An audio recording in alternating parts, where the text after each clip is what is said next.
पहली बार इस साल एक नए इंपीरियल किंग का पिन निकला है। 2016 के बाद से फर्स्ट इंपीरियल किंग जो बने हैं वो है मिस्टर विकास घोष। एक बार जोरदार तालियों से स्वागत किया जाए।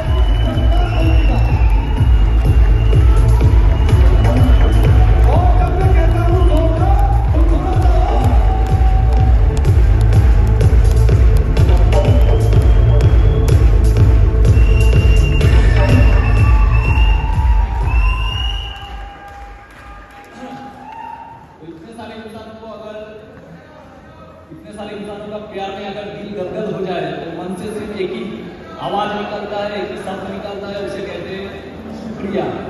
तो भगवान को जो जन्म दिया, माँ बाप, company, smart value management, associate, हर एक टीम का एसोसिएट, स्मार्ट वैल्यू का हर एक एसोसिएट, सबको सिर्फ एक ही चीज बोलना है दिल से, शुक्रिया।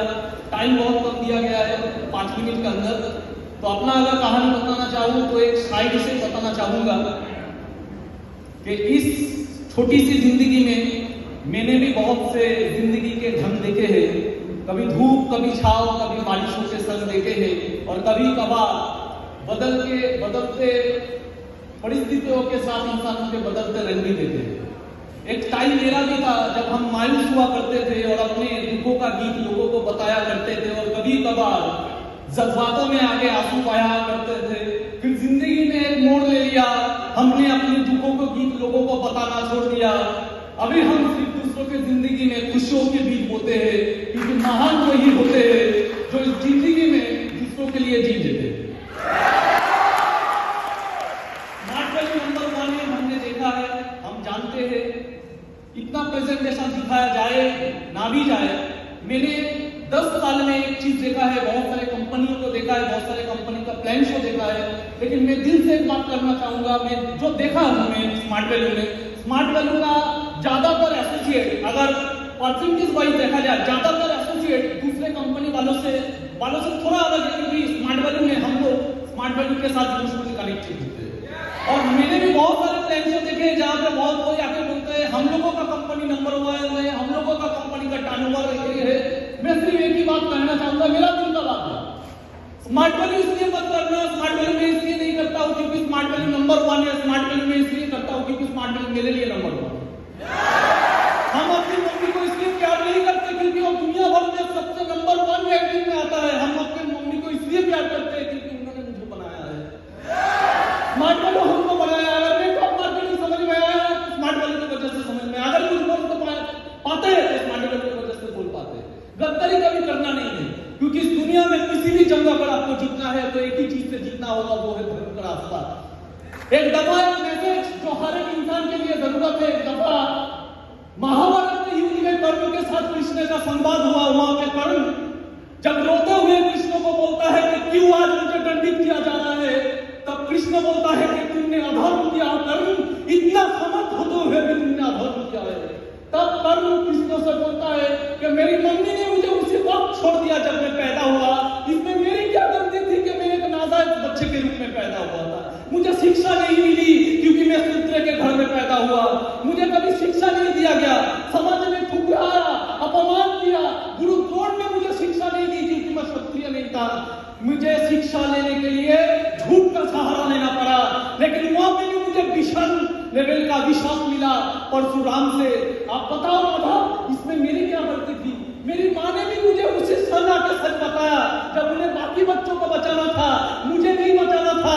आज मुझे जो कुछ भी मिला सिर्फ दुर्योधन के कारण मिला। अगर मैं दुर्योधन के साथ हूं तो मैं कहां गलत हूं, मैं कहां अधर्मी हूं? तो भगवान कृष्ण उसको बताता है जिंदगी किसी का गुलाबों के फूलों से सजा नहीं होता, हर किसी के जिंदगी में चुनौतियां होती है। मैंने कारागार में पैदा हुआ, कारागार में पैदा होने से पहले मुझे मारने की कोशिश किया गया। मैंने भी अपने माँ बाप को छोड़ना पड़ा।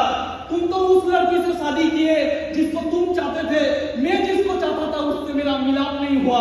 मुझे तो सिर्फ वही मिली जो मुझे चाहती थी, या तो जिसको मैंने राक्षस से बताया।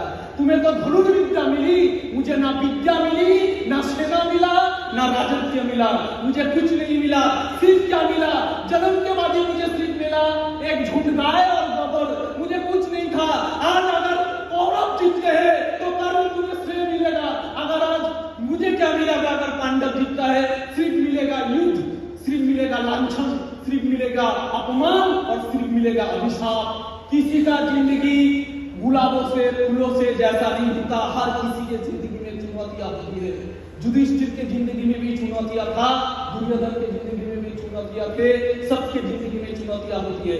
लेकिन इससे कुछ फर्क नहीं पड़ता आपके साथ कितने अनुचितताएं हुई, कितना अपमान हुए, कितना बार वंचित किए गए, इससे कुछ फर्क नहीं पड़ता। फर्क चीज एक ही चीज से पड़ता है, आपने क्या किया, आप सही थे, आप सही थे कि नहीं, आपने धर्म का साथ दिया कि नहीं। जो धर्म के साथ रहेगा वही एंड तक जीतेगा। ये जीवन एक कुरुक्षेत्र है, एक जीवन एक कुरुक्षेत्र है। युद्ध में जो सच्चा रहेगा, आपके साथ आपके सीनियर ने क्या किया, कुछ फर्क नहीं पड़ता। आपका बिजनेस में कितना दिन हुआ, कुछ फर्क नहीं पड़ता। आपको सम्मान मिला कि नहीं, कुछ फर्क नहीं पड़ता। पहला साल, दूसरा साल, तीसरा साल, चौथा साल, पांचवा साल हम लोगों ने सिर्फ रिकॉग्निशन पे जाके ताली मारा, पिन नहीं मिला। लेकिन सपना क्या था, सपना था समाज वालों का लीडर के देख के सपना पैदा हुआ कि एक अलग जिंदगी है, हम जहां पे खड़े होंगे बाकी लीडर एक तरफ, हम एक तरफ, ऐसा एक सपना था। लेकिन दिन गुजरता गया, साल गुजरते गए, तब अंदर से टूटते गए। तब एक समय आया भगवान से बात किया कि शायद मुझे वो जिंदगी नहीं मिलेगा, शायद मुझे वो पहचान नहीं मिलेगा, शायद मुझे कोई पहचाना गया नहीं, शायद मैं कभी प्राउड बन ही नहीं पाऊंगा। तब दिल से ही आवाज आया कि कोई कुछ नहीं चाहिए, कोई मुझे पहचाने ना पहचाने, मैं करोड़पति बनूं ना बनूं, स्मार्ट बनूं में खो जाओ, कुछ फर्क नहीं पड़ता, पीछे बैठूंगा लेकिन दिल से एक चीज जानूंगा कि स्मार्ट बनूं में अगर सच्चा दिल वाला कोई होए, हम दिल से जानना चाहिए। तो दिल से जानना है स्मार्ट वैल्यू का सही से मैं हूं। क्यों? क्योंकि स्मार्ट वैल्यू में जिसको गाड़ी मिला वो स्मार्ट वैल्यू करेगा, वो यहाँ पे आके जय जय कर करेगा, एक मामूली बात है। स्मार्ट वैल्यू में जिसका फ्लैट हो गया है वो यहाँ पे आके जय जय कर करेगा, वो मामूली बात है। स्मार्ट वैल्यू में 5 साल में करोड़पति यहाँ पे आके जय जय कर करेगा, वो मामूली बात है। 5 साल में कुछ नहीं मिलेगा, फिर भी वहां पे बैठ के दिल से बोलूंगा, मरते दम तक स्मार्ट वैल्यू करना है।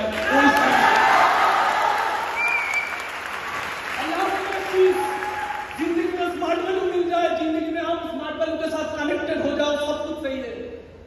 मैं स्मार्ट वैल्यू इसलिए नहीं करता क्योंकि मैं स्मार्ट वैल्यू नंबर 1 लिस्ट में है। मैं स्मार्ट वैल्यू इसलिए करता हूं क्योंकि स्मार्ट वैल्यू मेरे लिए नंबर 1 है। कोई आके मुझे अपने शो दिखाता है और बोलता है स्मार्ट वैल्यू से बड़ा कंपनी हम लोगों का है, हो सकता है भाई, वो तेरे लिए बड़ा कंपनी है, मैं भी सैल्यूट करता हूं, लेकिन मेरे लिए मेरा महा स्मार्ट वैल्यू है।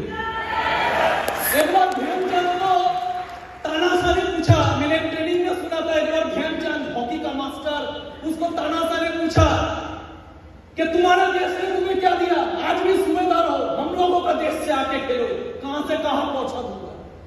जब देश का सवाल आया तब ध्यानचंद ने बोला, अगर देश का सवाल आया, अगर खेलना ही है, मैं अपने देश से खेलूंगा, क्योंकि मेरा देश का जिम्मेदारी नहीं है मुझे आगे बढ़ाना, मेरा जिम्मेदारी है मेरा देश को आगे बढ़ाना। कितना बढ़ाना है, हो सकता है कर दिया है, करोड़पति निकल गया है और भी निकलेगा। स्मार्ट वैल्यू का काम नहीं है मुझे आगे बढ़ाना, मेरा काम है ऑल ओवर इंडिया में स्मार्ट वैल्यू का और इस जगह में एक चीज चाहिए, अर्जुन तो आपको होना होगा, धनुर्विद्या विद्या तो आपको सीखना होगा, धर्म के रास्ते पे तो आपको जाना होगा, लेकिन सब मिल गया। एक चीज अगर नहीं चुनोगे तो मर जाओगे। वो चीज है क्या? एक इंसान जो आपसे भी ऊपर है। इस दुनिया में इतिहास बोलता है एक इंसान होना चाहिए जो आपसे भी ऊपर है। एक बार माता लक्ष्मी ने नारायण से पूछा, भगवान आपके दिल के आधे भाग में शंकर जी है और आधे भाग में मैं हूं, तो तब नारायण बोलता है देवी मेरे हृदय के आधे भाग में शंकर जी है और आधे भाग में आप भी हो। तब माता लक्ष्मी कहते हैं मैं भी हूं, इसका मतलब और कोई है? बोला हाँ। कौन? मेरा भक्त। मेरा भक्त, एक तरफ मेरा गुरु, एक तरफ मेरा भक्त, एक तरफ मेरा भक्त के साथ मेरा फैमिली और देवी लक्ष्मी आप। स्मार्ट वैल्यू में भी खो मत जाना। दिल के एक अंदर में रखना आपके गुरु को और एक अंदर में रखना अपने टीम को और अपना पत्नी को, अपना प्यार को, अपने परिवार को, लेकिन एक तरफ रखना भगवान विष्णु भी रखता है, एक तरफ रखता है अपने गुरु को, एक तरफ रखता है। या तो इस मन में गुरूर होगा, या तो इस मन में गुरु होगा, क्योंकि मन भटकाता है, मन उलझा हुआ है, इस मन में विवाद है, इस मन में द्वंद्व है, इस मन मायावी है। इसलिए कहते हैं इस मन में है द्वंद्व और इस मन में ही युद्ध है। इस मन में है द्वंद्व, इस मन में ही युद्ध है। युद्ध मतलब समझ रहे हैं तो हम लोग कभी कभी फोकस हो जाते हैं, कभी कभी डिफोकस हो जाते हैं। इस मन में ही द्वंद्व है, इस मन में ही युद्ध है। और इस मन को चाहिए कौन? इस मन को चाहिए गुरु। इस मन में ही द्रोणाचार्य है, इस मन में ही कौन है? कृष्ण।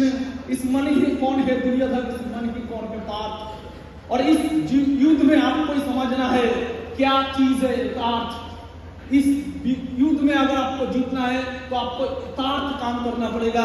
यथार्थ मतलब जो बंगाली में कहते हैं यथार्थ। यथार्थ माने की क्या करते हैं? एक्चुअल एक्चुअल गुरु को पकड़ना है। अगर आप एक्चुअल गुरु को ना पकड़ पाएंगे तो आप भटके जाएंगे। एक तो गुरु चाहिए। स्मार्ट वैल्यू को फोकस में रखिए, लेकिन प्लानिंग चाहिए। बहुत कोई होता है सिर्फ मोटिवेशन पे काम करते हैं, लेकिन प्लानिंग चाहिए। धर्म के रास्ते पे चलना है। धर्म के रास्ते में मतलब कोई कुछ भी करे, कुछ फर्क नहीं पड़ता। आपके साथ क्या हो रहा है कुछ फर्क नहीं पड़ता। आपका नियत ही कैसा होगा जैसा आपका नियत होगा। और नियत को समझ, नियत को अगर सही रखना है तो एक गुरु चाहिए। समझ में आ रहा है? Thank you. Thank you so much. एक बार जोरदार तालियां होनी चाहिए दोस्तों।